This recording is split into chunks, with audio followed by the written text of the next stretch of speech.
बिफरी लहरों ने मुल्तान की तहसील जलालपुर पीरवाला का नक्शा ही बदल डाला। 100 से ज्यादा देहात डूब गए। पानी शहर के बंद तक पहुंच गया।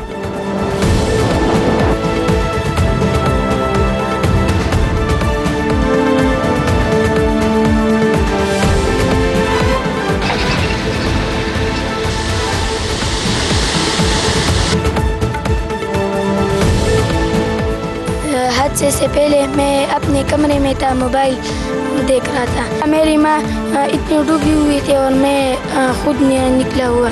मेरा पूरा घर गया है। मामा और बाबा बाहर आ गए थे और 4 बहनें वो अंदर थे, तो डेथ हो गए, शहीद हो गए। कमरे में उड़ दिया पिंजा कनाल पूरा चल वेख लगा।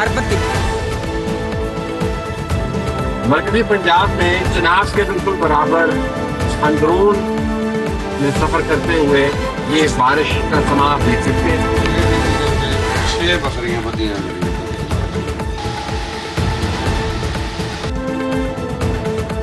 हुकूमत क्या करने दीजिए, सारे बच्चे जरूर जाकर कितना है तो हुकूमत क्या करने दीजिए।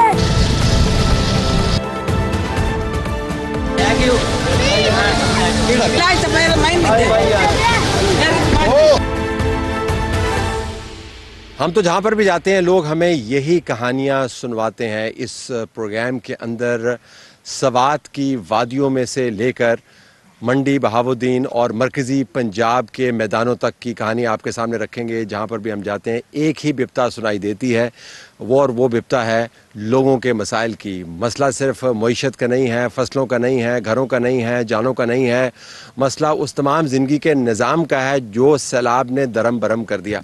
आप ये कह सकते हैं कि पाकिस्तान के आज़ाद कश्मीर और गिलगित बल्तिस्तान के अज़ला को मिला के 160 के करीब अज़ला बनते हैं। अगर उनमें से 20 के अंदर या 25 के अंदर सैलाब आ गया तो क्या अज़ाब आ गया। पाकिस्तान बाकी तमाम का तमाम अल्हम्दुलिल्लाह इंटैक्ट है और हमें ज़्यादा इसके ऊपर हड़बौंग मचाने की ज़रूरत नहीं है। लेकिन मैं आपको बता सकता हूँ कि जूँ हम अंदरून पंजाब, अंदरून खैबर पख्तूनख्वा पहाड़ों से और मैदानों से गुज़रते हैं, लोगों से बात करते हैं, तो मैं आपको ये इंडिकेट कर सकता हूँ कि ये अज़ाब नहीं है, ये अज़ाब मुसलसल है। हमने इस प्रोग्राम के अंदर आपको ये बताना है कि लोग इस तमाम मुद्दे से, इस सैलाब के तूफ़ान से, इस अज़ाब से किस तरह मुतासर हुए हैं। जिस जगह पर मैं बैठा हूँ ये दुआबे का इलाका है। इसके एक तरफ चनाब बहता है, वो चनाब जो बिफरा और गांव के गांव उल्टा दिए उसने। दूसरी तरफ दरिया झेलम है जिससे नुकसान नहीं हुआ, लेकिन चूँकि दुआबा है तो दोनों तरफ से इसको पानी आता है। इसके अगर आप अतराफ़ के मामलात देखें तो जो छोटे छोटे सिलसिले हैं, जो ड्रेनेज हैं, वहाँ से पानी ड्रेन होकर चनाब की तरफ जाता है। लेकिन चनाब के अंदर ख़ुद इतना पानी था कि उस ड्रेन ने उस पानी को एक्सेप्ट नहीं किया और पानी को वापस पलटा दिया। क्या यहाँ पर बंद बनने चाहिए थे? 16 के करीब यहाँ पर गाँव हैं जो बंद ना होने की वजह से तबाह बर्बाद हो गए। तखमीने आपने कैसे लगाने हैं? मैंने अभी तक जो हुकूमत पंजाब की और मरकज़ की असेसमेंट्स देखी हैं उसके अंदर कहीं पर तखमीनों का आगाज़ नहीं हुआ। लेकिन मैं आपको यकीन से बता सकता हूं कि लोगों ने तखमीने लगाने शुरू कर दिए हैं और उनके पास बड़े वाज़े अंदाज से नंबर्स मौजूद हैं कि उनका नुकसान कितना हुआ। अब हुकूमत वक्त ये नुकसान कैसे पूरा करेगी, कितना पूरा करेगी, कब तक पूरा करेगी। सिर्फ मामला खड़ी हुई फसलों की तबाही नहीं है। जहाँ पर मैं बैठा हुआ यहाँ पर बहुत कलीदी फसलें हैं। ये 400 साढ़े 400 साल पुराना एक तिजारती और ज़रूरी मरकज़ है। यहाँ पर तंबाकू की फसल होती है, गंदम होती है, चावल होता है, बांस होता है। इसके साथ ज़रूरी अजनास के साथ साथ इंडस्ट्रीज़ यहाँ पर मौजूद हैं। यहाँ पर लोग जो हैं खेती बाड़ी के अलावा और कोई कारोबार नहीं करते। तो मरकज़ के अंदर सैलाब ने हिट किया है।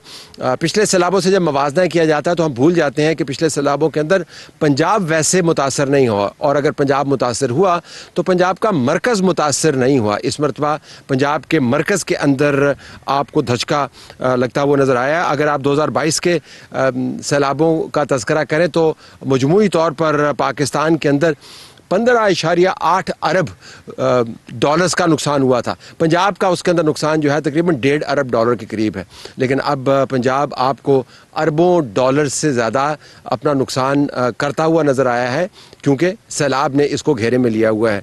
अगर आप फसलों की बात करें तो जो असेसमेंट्स हैं उनके मुताबिक 60% चावल की फसल तबाह हो गई है, 35% कपास तबाह हो गई है, गन्ने की फसल ज़ाया हो गई है। और ये भी आपको बता दें कि अगला सीज़न गंदम का है।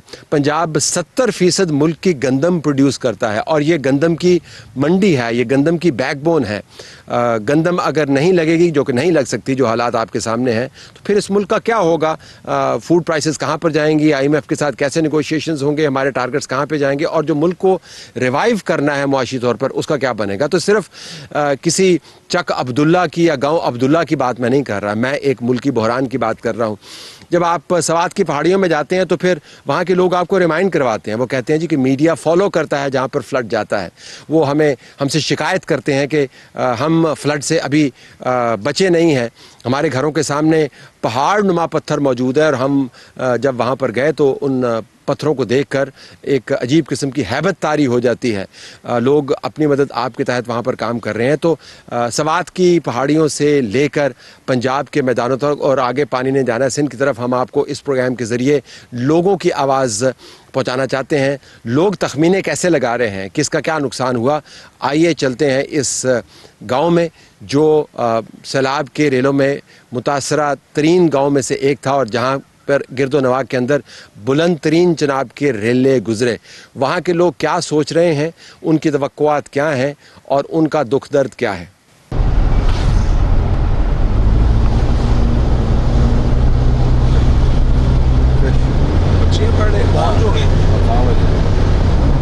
रोड की आगे ना। जब आप आबादियों के अंदर आते हैं तो आपको पता चलता है कि उन आबादियों के साथ जुड़े हुए जो फार्म्स हैं उनका क्या हाल हुआ है। मैंने आपको पहले भी बताया कि जहाँ से पानी गुजर रहा है उसकी दवाई अपनी है, जहाँ पर वो पहुँच रहा है उसके मसाइल अपने हैं। जहाँ से पानी गुजरा और थोड़ा थोड़ा निकला वहाँ पर तबाही के असरात आपको नज़र आएंगे, और जब पानी निकल जाएगा तो आपको पाकिस्तान के अंदर यही तस्वीर नज़र आएंगी। अब हमारे साथ जो दोस्त मौजूद हैं, यहाँ के मुकामी ज़िम्मेदार हैं, दरमियाने दर्जे के ज़िम्मेदार हैं, ज़िम्मेदार के साथ उनका घर बार ठीक चलता है। चलते चलते इन्होंने कुछ हमें बातें बताई, उसका मैं पहले आपको हाल सुना देता हूँ कि जब हम यहाँ पर आ रहे थे तो हमसे क्या बात कर रहे थे। अब आप देख सकते हो, ना कैमरा मार लो, ये मुंजी असा किसान कार्ड मरियम साहब सन दिता किसान कार्ड, उन्होंने तो करदा लैके ते मुंजी लाई है। तकरीबन खर्चा सारा जिम्मेदार है, सारे ही किता वेखो जी डाल मुंजी लाया पे तोड़ जा कैमरा मार के देख लो। ठीक है, कोई जिम्मेदार कोई मैं जेड़ा भी है सारे तबाह होया पे, किसी को पट्ठा नहीं, किसी को मने दाने मने रोड़ गए। कितना रकबा है तुसा ना? मेरे को रकबा जरा मेरे 3 बेटे न, 3 बेटे ना 11-12 किले बोए हैं, 36 किले मेरे को रकबा है, झूठ नहीं बोलना। ठीक है, असि सारा चावल बनाया हुआ तो उन्होंने बच्चों ने मैंने किसान कार्ड बनया, यकीन करके मान लो कोई 8 को 10 लाख रुपये यार वो कार्डा तो मेरे जे भी कार्ड को मार के देख लो किसान गवर्नमेंट खाते कर्जा लैके सब मुंजी लाई है तो देख लो जी हाल होया पे वेख लांदे मुंजी दोबारा तो नहीं लग सकती, मौसम नहीं रहा, मौसम गुजर के अगली फसल केड़ी लांदे हो? अगे फसल सामने कणक ही नहीं, कणक लासो वो भी इतना पै गया किसना लासो, ये तो फिर निकल सी ते लासो पानी जाएगा तो कणक लगेगी जी, पानी नहीं लाए ते कणक भी कैसे गड्ढा मगर करदा ही लेना लैक मुन रोड केड़ी साडे को है अगला करदा पता साडे को किवें लेना जिवें सानू माफ कर देने या पंजाब हुकूमत या साडे को रहिंदी है वेले ओ ले जानदा। साडी एक ही अपील है मरियम साहब अगे भी बहुत वालदा वज़ीर-ए-आज़म शहबाज शरीफ वज़ीर-ए-आज़म आला जदों आए उस हेलीकॉप्टर साडे को आया है, साडे डेरे ते बंदे हेलीकॉप्टर लै गया है, असीं उन्हां बंदे दा देने ये चंगा कीता खुद हेलीकॉप्टर ते हैदराबाद बंदे ले जांदे है। मरियम साहब अगे साडी एक ही अपील है, मरियम साहब मेहरबानी कर को ना प्योर दा दिल वेख के साडी इमदाद कर।